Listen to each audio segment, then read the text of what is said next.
The views and opinions expressed in the following program are those of the hosts and guests, and not necessarily those of the staff or management of Worldwide Digital Broadcasting Corporation.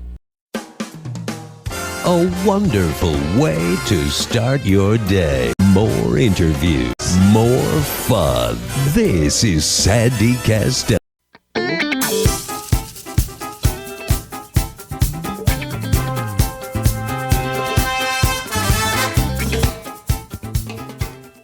And welcome to the Sandy Kastel Show. I'm here today with Tom Mazzaro. Hi, how are you? Hi, Sandy. I'm doing very well, thanks. Well, you know, you have been in town really a relatively short period of time. Mid-May. Mid-May, yeah. So, and you have already been appearing in some nice shows around town. So tell us a little bit about what you do and how you got here. Well, for 30 plus years, I have made my living as an entertainer back in Detroit, and where I would sing to track to music. And consequently, I would tell folks back in Detroit that it's all right if you can't make it out to Vegas, because I bring a little Vegas to you. But I've been talking about Vegas for years, and our son, who is now in his last year of college, we thought this might be a good time for me to come out and see if I can do two things. Fulfill a dream of coming out to Vegas, because as much as I love working the Detroit market, it's not Vegas. It's much different. You got to look for an audience in Detroit. The audiences come fresh to you all the time in Vegas. And so consequently, we put together how I could move out here. And so my wife, come and visit from time to time, as I will go back every once in a while to home. And our son, we told him to keep focused on his studies. And once he gets out, as he's informed us, as soon as college is done, he's moving out as quickly as possible. And we said, we understand that, and your mother and I look forward to you moving out as quickly as possible. You mean out of the house? Out of the house. Not out to Las Vegas, right. but out of the house. Yeah, right. He doesn't have any desire to come out to Vegas. And at that point in time, then my wife and I will then sell back home and make the move out here. Because it's not a bad place to retire to. No, it's a great place. As a matter of fact, I was just telling somebody the other day the benefits of living in Las Vegas when you're retired. And we have so many people that come out here, and there's so many shows, there's so many great restaurants, and there's a lot of community activities that go on too that a lot of people don't really know about, when they're just visiting here, because usually they just go to the Strip or go downtown to the shows.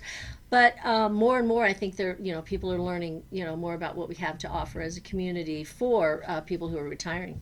Yeah, absolutely. And I was actually quite amazed at how many people there are out here.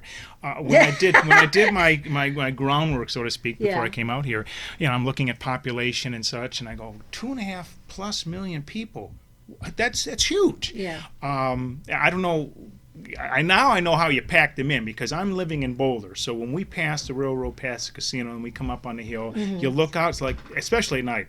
Wow, that's a heck of a view. Yeah, so you get that view every time. Every single time. Right. But there's only one way in and one way out. So if an accident occurs or if traffic's bad, I ain't moving very You're fast. In trouble. I'm in trouble. Well, how do you like living out in Boulder? Absolutely great, because it's a small community, which is what my wife and I are used to. We live in Rochester, Michigan, which is about 40 miles northwest of Detroit. And it's just a community of homes. Now, Rochester itself is an older city, established back in the 1800s. So if we want to go into town, and much like what you have on Nevada Way in Boulder.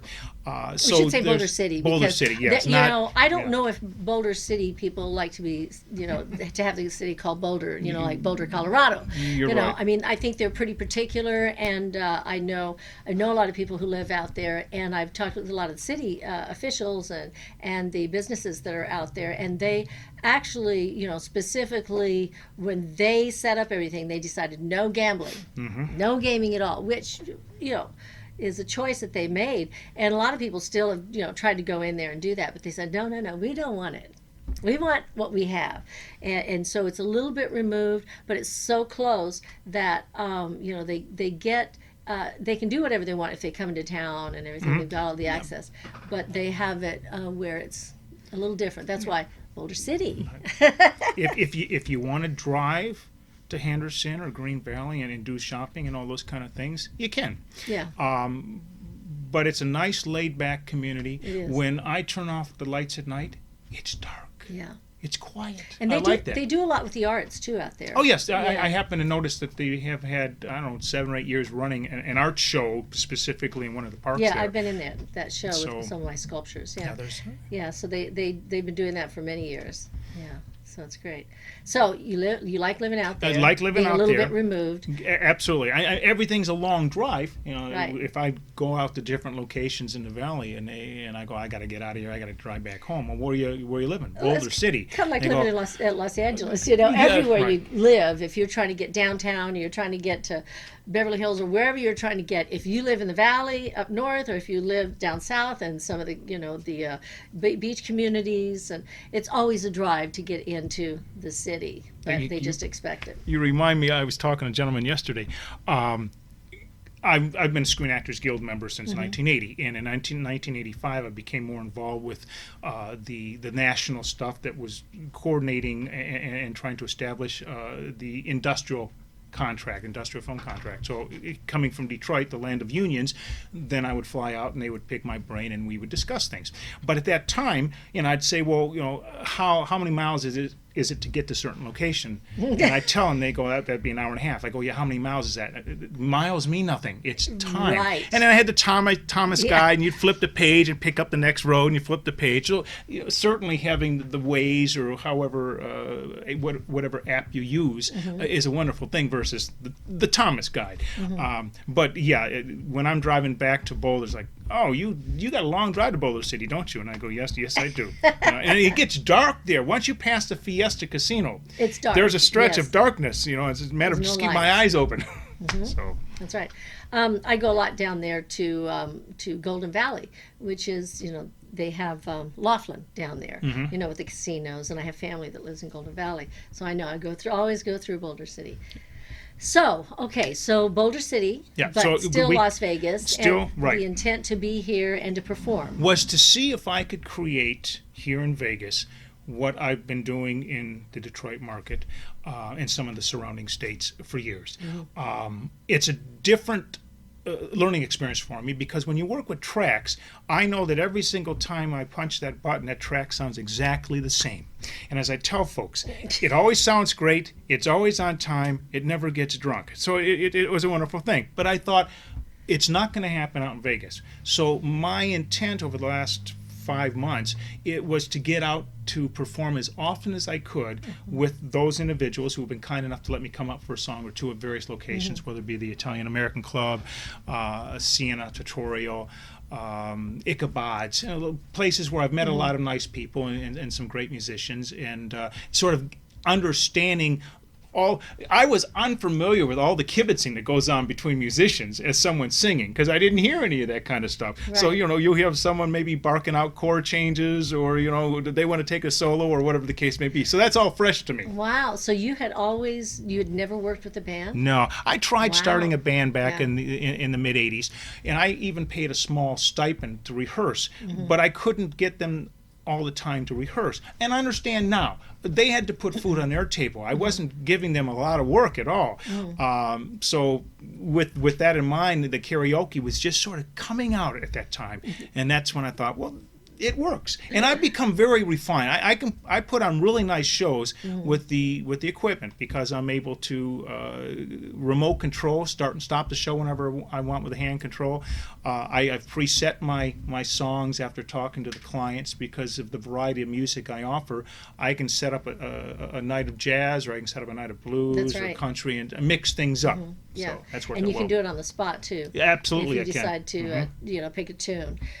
Obviously, you said the word karaoke. Now, there is a difference typically with what we think of as karaoke or somebody singing that is a singer, professional, or that's working out there doing a show and using tracks, obviously. And then also sitting in doing the open mic thing, which is great because we do have a lot of that here now, which is wonderful. But karaoke is a great place to go out and practice and be able to sing with the tracks, and to get the experience of really being in front of an audience. But obviously, you were doing more than that, because you were doing shows Yep. and full shows for people. Correct. And building an audience Correct. for yourself. yourself, right? And part of that comfortableness in front of an audience really started with having done film work in the Detroit market, and more so automotive film work. It's not like you're doing industrial movies. films, You're right. doing industrial films. So you're working with a production company that, whether it be GM, Ford, Chrysler, whatever the case may be,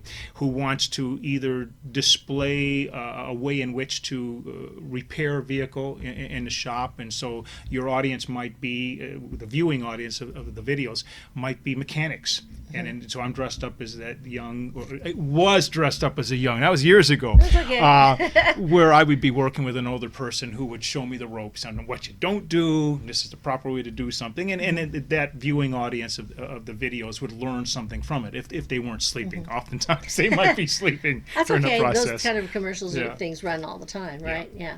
So we're going to take a quick Sure. break for our sponsors, but we're going to be right back, okay? Sounds like all right. a good thing. So you stay. All right. So here we go. We're going to listen to who we're listening today. Somebody special. That's one of our sponsors, and we'll be right back after that message with Tom Mazzaro.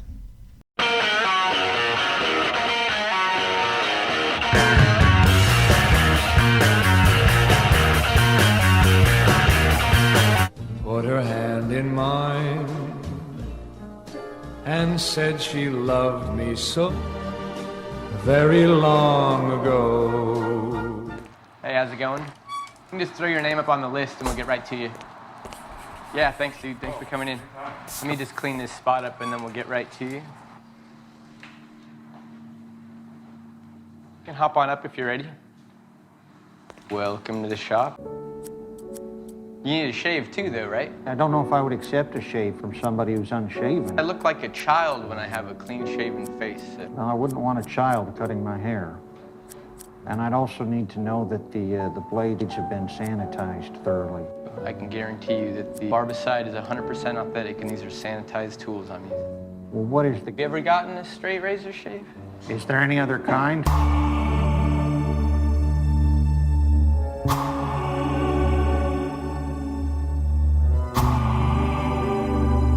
This stuff smells like Irish Spring. Brings me back to childhood. Did you grow up in a chemical plant? Hurry up. Yeah, well, you know. Now you look like $1 million. Well, that's your job. I'll be sure and mention your facility during my show tonight.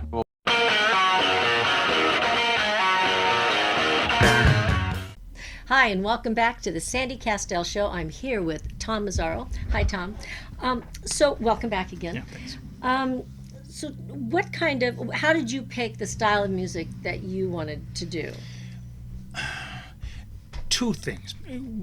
As a kid who grew up in Detroit market in the 60s, there was a AM station called CKLW, which was a very powerful station, both by way of signal and by way of the program director. I forget what her name is right now. But oftentimes she would put out music that a lot of your Los Angeles and New York stations would monitor to get an idea of what was happening in the Midwest. And then when they started putting it out there, then artists, she could make or break artists, literally. Wow. But you had what she did.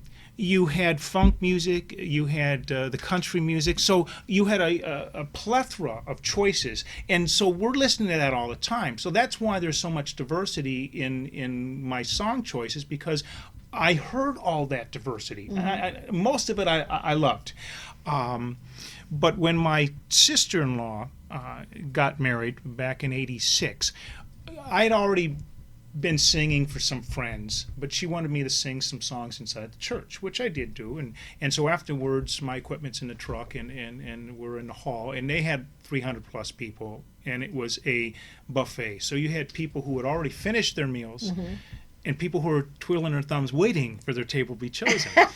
And I said to Julian, I go, how about if I just bring my equipment in real quick and sing some tunes to sort of pacify the people, because they didn't have anything. Give you something. Give them something.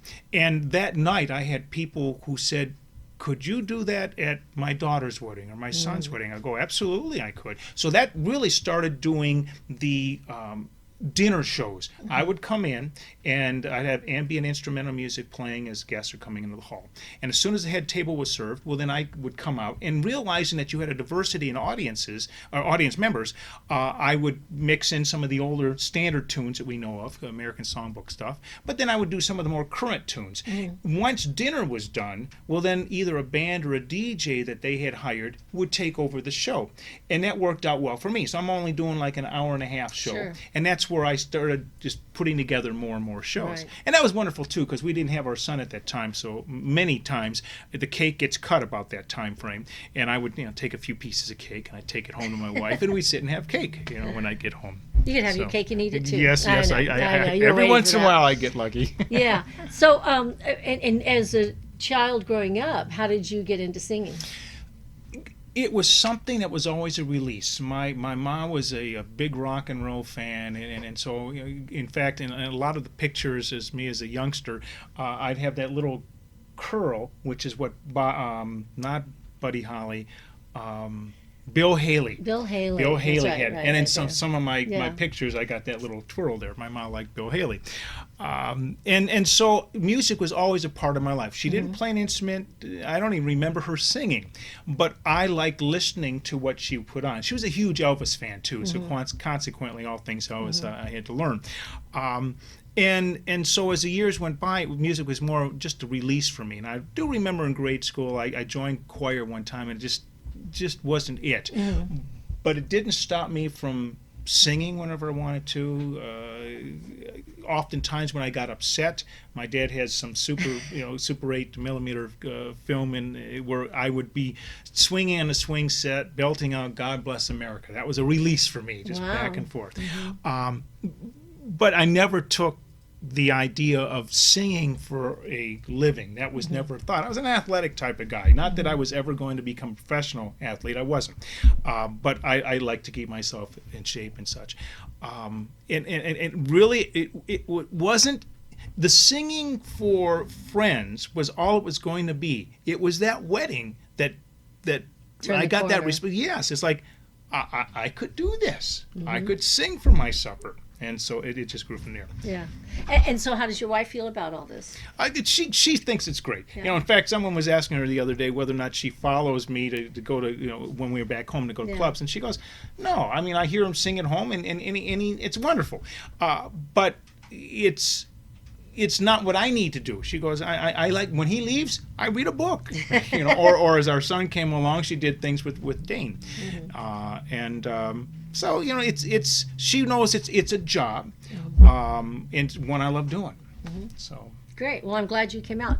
What are some of the places that you've performed here? Well, all by way of musicians. Okay. Again, having worked with tracks, I needed to know musicians. So initially, I came out here knowing Frankie Shinta.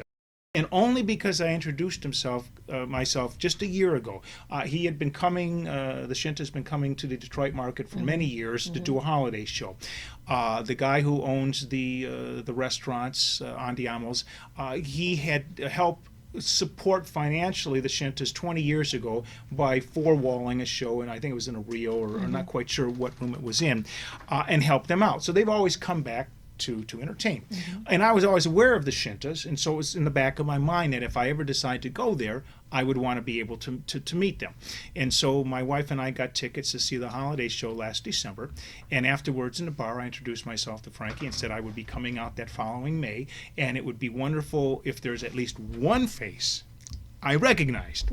So he had mentioned several places, the Tap House, Bootleggers, the Italian American Club. He goes, those are all great places. He frequents those. I know that now. Sure. So when I came out, I contacted them, and the first night I went to the Tap House, and so I was able to meet Jimmy Gerard and some other folks, met some of the band members. And then I go, okay, well, Monday nights. Now I got something to do on Monday nights.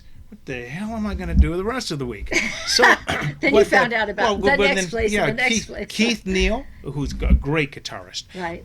He would play up on Thursdays with Kent Foote in the Vegas Right. Goodfellas, and so Thursday nights I would go up there, and then I meet Paul Stevenson, who plays keys for them. Well, Paul's over at Ichabod's on Wednesdays and Saturdays, and so it exponentially grew with meeting different musicians as to places I could go. I could go 7 nights a week now. I typically take Tuesday nights off just so I can rest. Hey, Tuesdays they have what Salvatore. Don't tell me that. they have someone play piano there, and everybody goes there on Tuesday nights and sits in. But you have to have a little rest for your voice. Yes. Where it worked out well was between the Tap House and the Italian American Club. Whether it be Carmine or Jerry Tiffy or some of the other folks that would be there singing, they would allow me to come up to sing a song or two. So Jimmy got to see that. Ben got to see that. And so when they came to me in late September and asking that, they said, we'd like to get you in a lounge here. I go, really? He goes, yes, we would. I go, yes, thank you. And so we worked out a date for November 30th, which is coming up, and I'll be in a lounge from 6 to 10. And as I was telling John earlier, it's always nice when the owner comes to you as opposed to you going to the owner and they go, well, no, thank you, but thank you for asking. So you're gonna be performing in the lounge? In the lounge from 6 to 10, November 30th. And November 30th at the Italian American Club, which is over on East Sahara. Mm-hmm. Yeah, so, and they can get tickets. Oh, they don't No, get tickets that's for not that. the showroom. That's That's not just a showroom. lounge, right. So they can just come in and hang out. Have dinner and have dinner. and listen to me sing. And they have wonderful food there. Absolutely. The guys are great. I love going there. I don't get there as often as I'd like, but I try to get there, every few weeks and get out there and see everybody. But they got a wonderful bar there. And in fact, they've got the guy behind the bar, Steve, right? Steve and Joe. That gets up and sings. And, Yeah, Steve will get up to sing every once in a while. I've not heard him yet. They tell me he does. Oh, you haven't? I've not heard him yet. Well, yeah, I don't think Joe sings, but Joe's a heck of a nice guy too over there. Joe? Oh yeah, Joe. Right. No, I don't. He's think normally on the other end of the bar there. there. He's great too. Yeah. No, but he makes a great Cosmo. None of which I've had yet. So that's nice. So you're getting moved around. Is this the first show that you're actually doing? This is my public job? debut. Okay. Yes, when I came into town, for years I've done retirement facilities back home. So I thought, okay, what could I do in Vegas hitting the ground running? And so I had contacted a number of different retirement communities and had jobs lined up before I even came out here. Oh, good. Which have led to some wonderful things. So, but they're not public; they're private. Right. This is my public debut. First public, okay. At the Italian American Club. But I had one great experience. I won't tell where she's at, but I had come in June to do a show, and not the athletic director, the activities director had mentioned, well, if you're any good, there's a woman that's going to be celebrating her 101st birthday in July, and maybe you'll come back and do that. And I go, I'd love to. So afterwards, I meet Julie, is her name. And we're talking, and she was just she's a delightful woman. And, she's rambling on about something, and she goes, one thing about getting old like this is every once in a while I lose my train of thought. And I go, Julia, you're decades older than I am. And I do that all the time. But she says, my father was bigger than life, and he'd have famous people over to the house, and they'd play on the piano and all this great stuff. And afterwards, she goes, I guess I can tell you who my dad was because everyone else knows here. Babe Ruth was her dad. I go, oh, you're kidding me. And she goes, no. I go, yes, he was bigger than life. Yeah. So it's just wonderful. It's great stories to tell. And so I go there every once in a while. Once a month now. They've already booked me through 2018 to be there once a month because the folks, they like me there. I sing all the kind of songs that they enjoy listening to. And do you go back to how far do you go back? Oh, I got tunes in 20s and 30s jazz, 20s and 30s. and blues, Jazz, the big band sounds. I'll even throw in some country songs that Behind Closed Doors is not your typical country, but it's what they remember as country back then. Right. Yeah. Right. So well, that's wonderful. Great. This is Tom Mazzaro, and we're going to take a quick break, and we'll be right back after a message from our sponsors.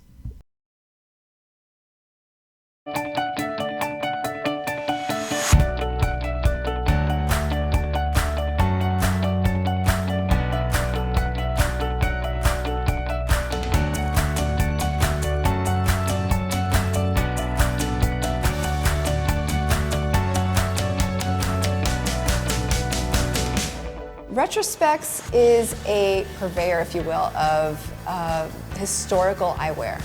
Retrospecs is located on the second floor, right across from the chandelier bar. So when you look at our store from the outside, it looks like there isn't much going on in here. And then you open the drawers. We actually carry authentic pieces from the late 1890s to the 1990s. We have almost 3,000 pieces in here. It's like a treasure trove reveal. We do have a collection of new glasses that we have reproduced ourselves. It's called the Cuthbert and Chen collection. The safe is our jewel. It's our baby. We love it. It's from 1903. It weighs as much as a car. It's solid steel. We use the safe to hold our most precious pieces, our museum collection, if you will. People come in to find glasses that are not something they're going to find everywhere else, not something all their friends are wearing, and something that they can tell that story. We sell stories as much as we sell glasses.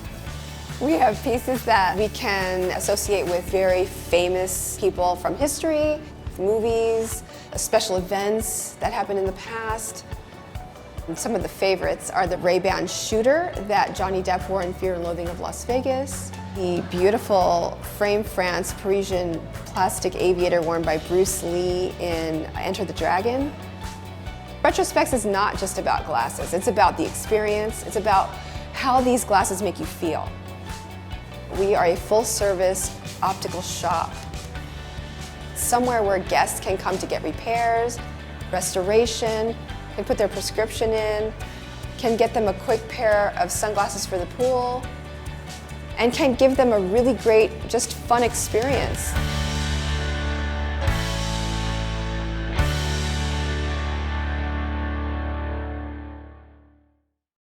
And we're back.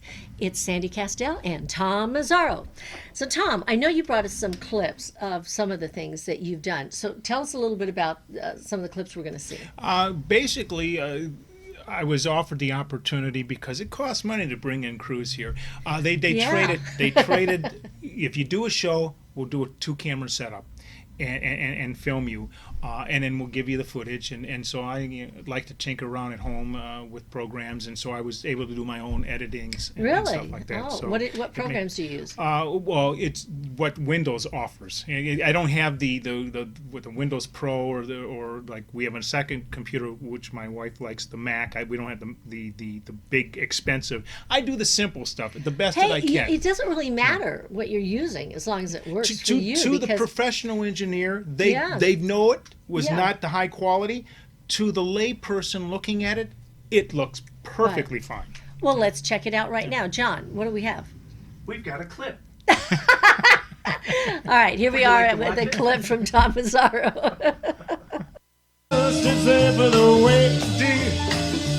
Five will get you 10. Old MacD's back in town. Yeah, about Louis Miller. Woo! He disappeared after drawing out all of his hard-earned cash. And old Mick, he spared just like a sailor. Well, could it be our boys? Every time I find myself flat on my face, well, I pick myself up and I get right back in there. The sorrow and collect up all the cream, the candy man. Yes, the candy man can. The candy man can, 'cause he mixes it with love and makes the world taste good. Every woman should try to be whatever her man wants her to be. Well, I don't want much, so what I want from you is for you to be true to me. Down a king-size bed, I couldn't feel any better, for I've been said. So tell me quick, ain't that a cat?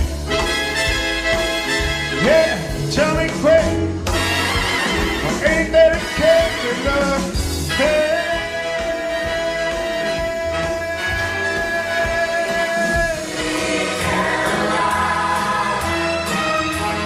The time never seems so blue.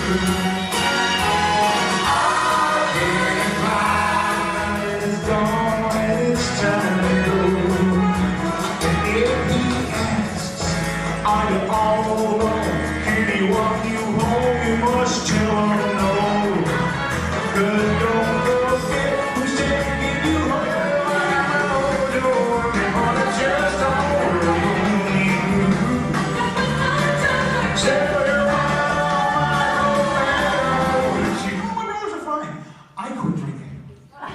Well, that was great, Tom. So, you did, that's just a little section of Just what a little you've piece, yeah. shown us. So tell us a little bit about some of the shows that, you did back there that you're sharing with us. in Well, the clip. oftentimes what most of my shows will be are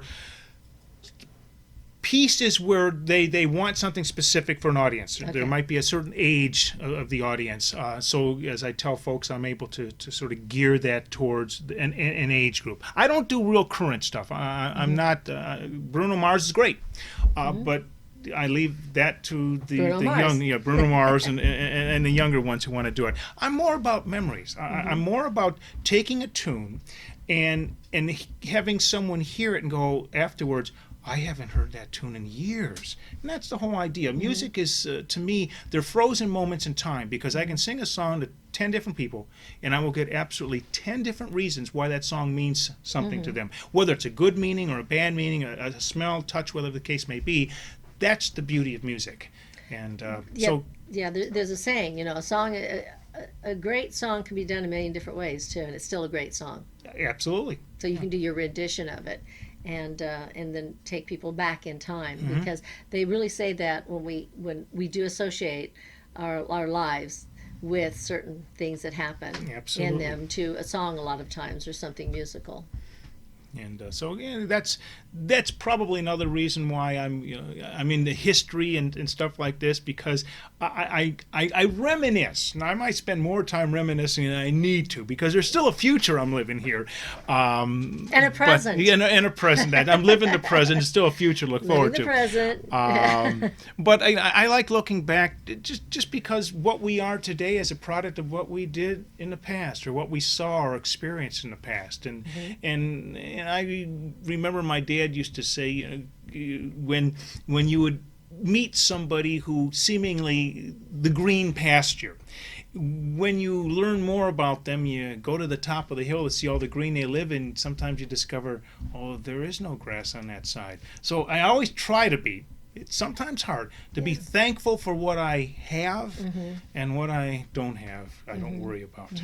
Well, and that's true about running into different artists here in town or wherever you're working. A lot of times young artists will try to, they're comparing themselves to other people. And obviously we have certain artists that we look up to that we want to follow in maybe what they've done as far as, achieving in their entertainment world.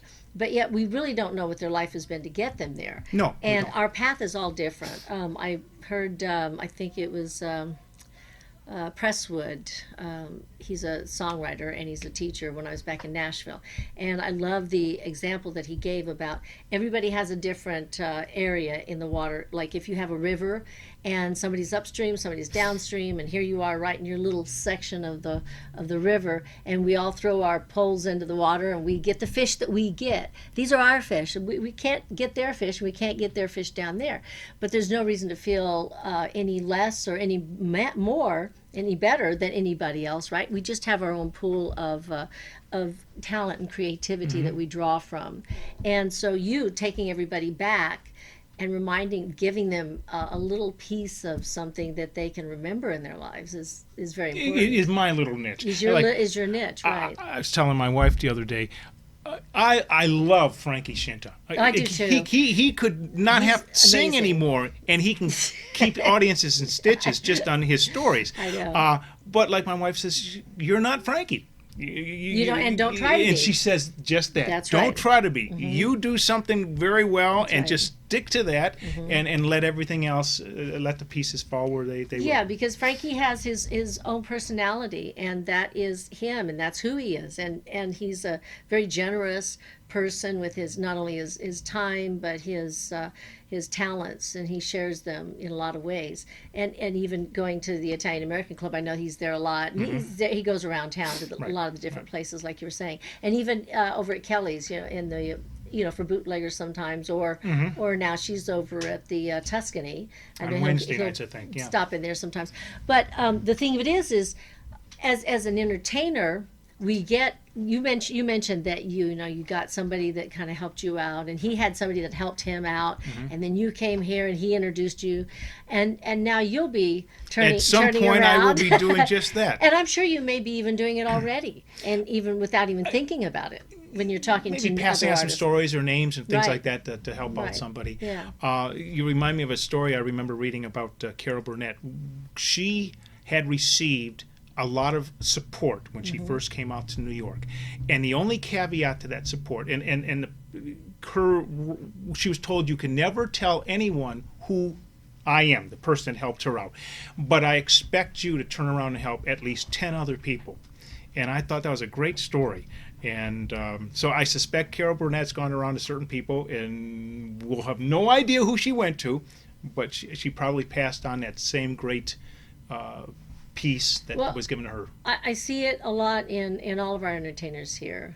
Some more than others. Everybody does what they can, and we've had some. We just had a dramatic experience that happened to all of us here in the community. Where everybody's coming together and doing fundraisers to raise money to try to help out. And there's a lot of charitable organizations. There's people in the industry that maybe don't have insurance, and then they have something happen, and they don't have the funds, and they will come, the artists will come together to help each other.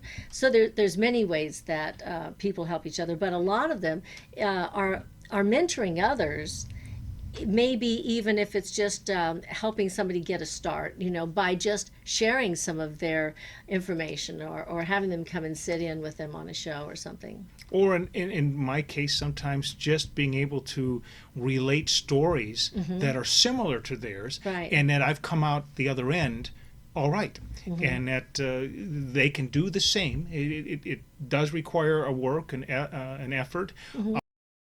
Goes a long way. Consideration and compassion. And, absolutely. Yes. There's a lot of people I've met, not here, I have a lot of people I've met through the years who, if they were more courteous to others, they would probably be more well received.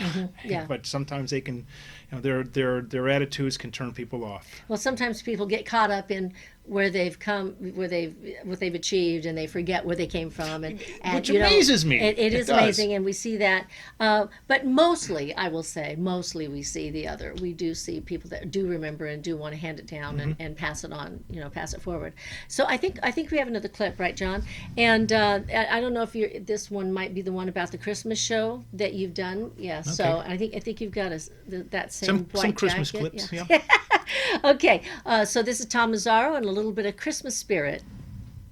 Is slowly dying, and my dear, we're still goodbye.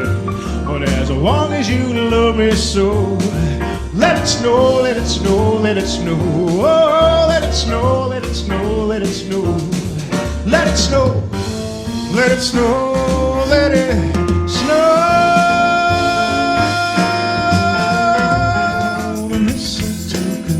I'm going to know you better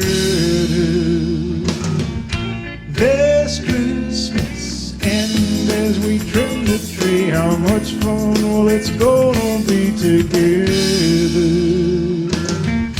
This Christmas, fireside blazing bright, and we're caroling through the night. Reindeer really know how to fly, and so high over simple wings to kiss from one's love true. Although it's been said many times, many words, and a man who lives in Tennessee, he was headed for Pennsylvania, and so homemade pumpkin pie. From Pennsylvania, folks are traveling down the sunny Dixie shore. From Atlantic to Pacific, gee, that traffic is turning. terrific. Oh, there's no place like home when in hearts will be glowing when loved ones are near. It's the most wonderful time. Yes, the most wonderful time. Oh, the most wonderful time of the year. Everybody's waiting. They're all congregating. Yeah, they're waiting for the man with the band. You better watch out now. Welcome back to Sandy Kastel Show, and I'm here with Tom Mazzaro. And on the break, while we were watching the video, we were talking a little bit about the difference in the if you're singing a Christmas song, and Right. go ahead and share that Well, with just them. just that. No, you know, just the way you did it. I want you to do it just the way you did it. Well, back home in Michigan, when you're singing about, oh, the weather outside is frightful. Oh, it is. It's 10 degrees. It's snowing. You're inside. You look forward to the fire, which is the delightful part. But I'm here now in the Vegas area, so how frightful is 60 and sunny? It's not. So it's sort of a surreal experience for me to sing during Christmas when there's no snow on the ground. What about I'm dreaming of a white Yeah, I could. Christmas? Yes, I could do that one, and I do that one. Well, That's you know true. what? We do get snow, and we have gotten it here. Believe it or not, we always get it on the mountains. You Yeah, know, yes, there, I've been Mount told. Charleston, and that's another great thing that we have. You were talking about how this being a great community for people to retire in. When I was 16 years old, I was working at the Flamingo Hotel. That was my first job. Actually, I was 15 and a half. And I was working at the Hunt Breakfast. And all I did was, I was a greeter, and I stood there. I had my little gold outfit, you know, with the little go-go boots and, you know, little short. And then they would, you know, buy their tickets, and then they would walk like 10 feet, and I would take the tickets, you know, and then say, have a nice brunch, you know. And then they would say, oh, you're such a nice girl. Do you live in Los Angeles and drive in to work? I said, no. I said, we have schools, we have churches, we have bowling alleys, we have movies, you know, we have everything here. And that's the thing. Within 45 minutes of the center of whatever, Las Vegas, you have Mount Charleston. If it's cooler in the summer, at least 10 or 20 degrees Absolutely, cooler. yeah. If it's 120 down here, you can go up there, and even in the winter you can go up there and go skiing. We have Red Rock, where a lot of people do that. They drive around the loop, and you can do mountain climbing. You can do the rock climbing. They hang from what is that called? Rappelling. Yes. Rappelling. They can hike. Yes, thank you, John. And they've got they do yoga classes where people go up there and they'll do yoga up there in the Red Rock Mountains. And then you've got Valley of Fire, which a lot of people like to go out to. Haven't been there. Oh yeah, and then you've got Lake Mead, and Lake Mead has all the water sports. Plus, you know, I don't know, we just have a lot to offer. We have a lot of great restaurants, a lot of great deals for seniors. My dad, 2-for-1 dinners, you know, I mean, I go, or lunches, you know, we'll go over to one of the hotels. Hey, I've got some tickets. You want to go for lunch? I said, sure. I never say no to Dad, you know, because it's an opportunity to get to spend time with him. But the thing of it is, we have a lot of great opportunities here to do and for people to, you know, share. And then but you're right, when it's 60 degrees here, we're going, oh my God, get my coat, get my sweater, I'm freezing. Yeah, the place I'm staying at, as I was saying earlier during the break, you've got some snowbirds, and you've got some people who've lived there in a camp facility for years. But you know, when it was cold, when it was the 45, I'm out in my shorts, a t-shirt. I got my cup of coffee. It's absolutely wonderful. But as I've been told, you stick here long enough and you'll acclimate. And I don't want to be chilly when it's 60 degrees, but invariably it's going to happen. It's just we don't dress for it. We're still dressed. You know, the other good thing is we have sunshine most of the days out of the entire year, even when it's cold, and in the 30s. We do get the 30s, believe it or not. And when it is, though, usually our skies are blue, beautiful blue. The sun is and intense. the sun is shining. Yeah. And so you feel like it's warmer, and then you go out, you go, oh, so you're wearing a thin dress like this, nice lightweight dress, and no stockings, and heels, and we forget to grab a scarf or forget to grab the sweater, and then when a little bit later in the evening, it's freezing to us, freezing. Well, the skirt and nylons I've not ever worn, so I don't know that at all. Oh well, whatever. Maybe you wear long stockings. I don't know. But just we hibernate during the winter winter, months. During the right. winter, you guys do your Hibernating. Thank in you the summer. very much. In the summer months. It's really only July and August, which get up to those. Except really this year, extreme. June was quite hot. It from what wasn't I in the talked to. 120s. Come Oh, on, we no, didn't even get to the 120s No, this year. you got. I know you got to 115, 107. There's a stretch of Yeah, days there in you're June. right. It was a very I hot loved June. it. I just loved it. And I was dying. I was chased into the casino, the But it's Hoover a Dam dry casino. heat. Yes. Haven't you heard? And yes, but you know something I did learn is that when you hear the locals complaining about the heat, now I know it's hot. That's true. That's true. But a lot of people that come from the Midwest and want to play golf, when they're playing golf back there and it's 80 or 90 and it's 90% humidity, they're like this. When they're out here, they can be 110 playing golf and they're dry. They're not schwitzing or whatever. Well, golf is another thing. Yeah. When I called, now this would have been in early June. Mm-hmm. I've done some golf courses back home during the summer months, June, July, August, and it's great weather. Yeah. When they go, well, people ain't golfing at 110 degrees.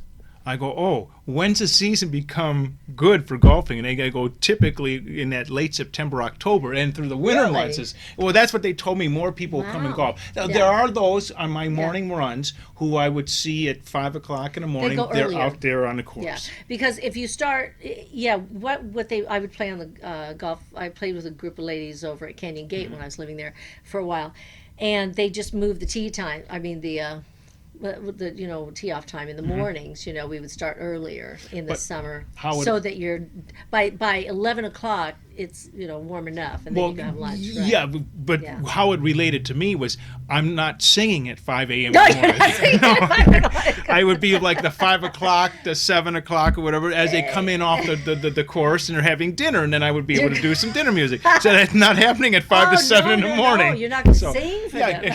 and so no one's out there on the golf course at 4 o'clock in the afternoon. No. So They're relaxing. And everybody goes to somewhere else. Like July and August, there's a few weeks there that a lot of people go to California or Vail or Colorado. It's somewhere cooler, or even Canada, then they'll come back here. So what else?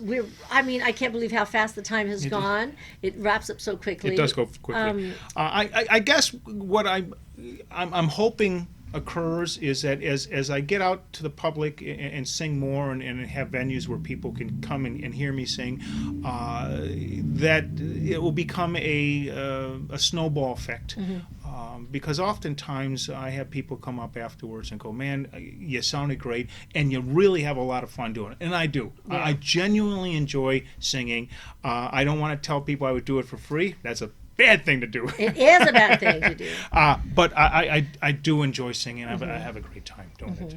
Well, that's great. And the fact that you're out there doing it right there tells you love doing it, because we do this because of the passion for it, and because it brings us a different kind of satisfaction when we're standing up on stage and performing for an audience and they're enjoying it and they come up afterwards and let you know. Well, my son, out of the mouths of babes, before I came out here, he goes, Dad, I think it's great that someone your age is actually chasing after your dreams.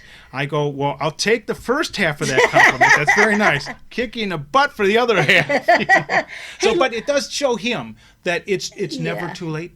If you got a dream, chase after it.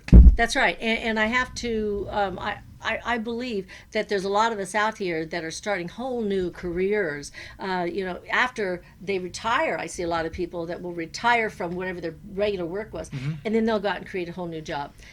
Something that they want to do, that they're passionate about, whether it's making birdhouses or singing or bowling, or they'll pick up a sport, and start doing it because they're living they're continuing to live life. Remember, 50 is the new 30. Right. Come on. And 60 is the new 40. Yeah. Well, One day I'll be there. So talking to John, he's a perfect example of what you just said. Yeah. You know, he worked his whole life in another field, and all of a sudden this happened along, and it's growing. Well, our generation too, I mean, we're probably in the same age range around there, but I think a lot of people, we're not ready to just sit around and not do anything. Okay, we are still active, and we want to keep in shape, and we want to look good, and we want to be out there and sharing and doing new things. And you and your wife are getting ready to start a whole new life because you're going to be empty nesters now. And then once she comes out and joins you. But you did mention something that reminded me of. I used to do triathlons. I never did the full triathlon. I never had the mental fortitude to swim 2.4 miles, bike for 112, and then go, let's go run a marathon. No, I did that. I did a lot of halves, which is half the distance. But I had met a gentleman a number of years ago. His name was Bill Schweitzer, and Bill was 81 years old at the time, doing half marathons and half Ironman. And it wasn't the fact that time was immaterial. Yeah. It's the fact that at 81 years old, he was swimming 1.5 miles, he was biking 56, and then he did a half marathon afterwards.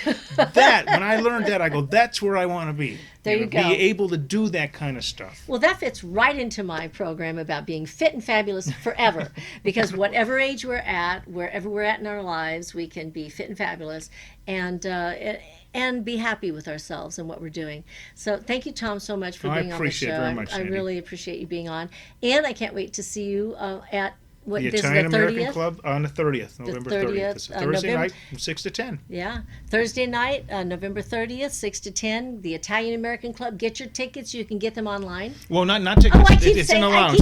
I keep putting you in the showroom. Maybe one day I'll get there. Okay, he'll be in the bar side, in the lounge Make your side. reservations if you want dinner. Make reservations for dinner, and then you'll be listening to the music. It's like a dinner show. It is, yeah. It's a little different because it's a lounge and everything, but we'll definitely see you out there on November the 30th. Well, I appreciate it. Thank you so much, and we'll get you back on in a few more months and see how you're doing and talk about your next new things that you've got coming up. Okay? Okay. All right. Thank you, and thank you for listening. We hope you have a wonderful Thanksgiving this week, and enjoy your family and your friends. We'll see you next time. Bye.